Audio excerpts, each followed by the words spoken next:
Australia's premier provincial harness race, the Kilmore Cup. Our Maestro started favourite but was beaten in the run home by the aptly named 33-1 outsider, I'm a Threat. We pick up the cup in its closing stages. Our Blue still desperate for a run. Plain Chip has him in a pocket, and then I'm a Threat and wide around Jock's Regret. Turning for home, 150 out. Our Maestro hit the lead. Into the clear, Our Blue still, and I'm a Threat, the 10-year-old getting through. Our Maestro in front. I'm a Threat grabbing him with Our Blue still. I'm a Threat, the 10-year-old's going to win the cup. I'm a Threat by 2 metres. Jock's Regret's got second. Our Blue still's got third. And so the sentimental hope, the 10-year-old veteran I'm a Threat, paying a handsome $19.20 for the win, $3.20 for the place from Jock's Regret and Our Blue Steel. 2-1 favourite Our Maestro finished 4th.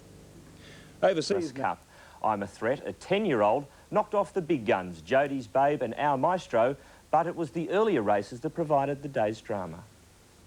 Kilmore Cup Day was full of sensations. 2 horses lost their drivers in race 4 of the 3-year-old stakes. Chris Elford, one of Victoria's best young drivers, was dragged along the track for 30 metres by Fire on Fire, while John McLean was dumped from Alfie 10. The horse then fell over as it ran into the outside fence. The following race also had the big crowd on their toes. Another fall, this time just before the winning post. Jeremy Jr. got caught in its gear and couldn't be moved. The whole field had to come wide into the straight to account for horse, driver and even the ambulance. Not even the wet conditions could dampen the fashions on the field's contestants, but the big one was the Cup, and driver Vin Knight was hoping for a win on Our Maestro. Vin's parents, Bob and Aileen, are very sick, and the Cup would have been a great booster for them. They've been very, very crook over the last, well, Mum's been crook for a fair while now, but Dad's been crook for the last 2 months.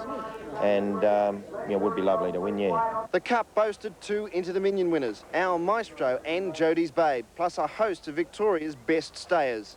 Our Maestro, which was favourite, raced to the lead on the turn, but there were chances everywhere. Down the outside, fairly back was Jodie's Babe, but it's Our Maestro in front. I'm a Threat gets up on the fence. I'm a Threat goes to the front, and I'm a Threat's going to win the Cup. I'm a Threat beat Jock's Regret, Our Blue Steel. I'm a Threat at 10 years of age was the granddad of the field and gave part owner, trainer and driver Mario Azzopardi his biggest win. It's the biggest race I've won, and might be the biggest race I'll probably ever win, you know. And the numbers 2, 7 and 8, with I'm a Threat paying $19.20 for the win and $3.20 the place. The trifecta, $1,316 even. One of the world's richest men will fly to Australia this week to watch his horse run in next Tuesday's Foster's Melbourne Cup. Sheikh Hamdan Bil Rashid Al Maktoum has decided to make the trip to watch his champion stayer Almarad, and his stallion has been put in cotton wool to ensure he's in peak condition for the big race. Almarad, I reckon's got him. Almarad and Michael Clark get the stylish century, and Almarad wins. Almarad beats stylish. Almarad shot to favouritism for the Melbourne Cup after his brilliant win in last Saturday's WS Cox Plate at Moonee Valley. He's now a 5-to-1 chance for the big race and will be toughened up for the 3,200-metre event with a start in this Saturday's LKS McKinnon Stakes. Today, though, it was all cotton wool and green grass for the imported stallion. Because of his brittle legs, all care is being taken to make sure Almarad is in peak condition. Every day he receives ice packs. Now he's sporting aluminium racing plates and rubber shoes after puncturing the sole of his hoof. It's for that reason Almarad won't be making his customary trip back home to South Australia this week. It's got a little bit to do with it. Basically, we haven't got a lot of time either. You know, normally we've had 2 weeks or 3 weeks. This time we've only got a week. Trainer Colin Hayes is so confident of Almarad's chances in the Cup, he's convinced the horse's owner, the Sheikh, to make the trip to Oz.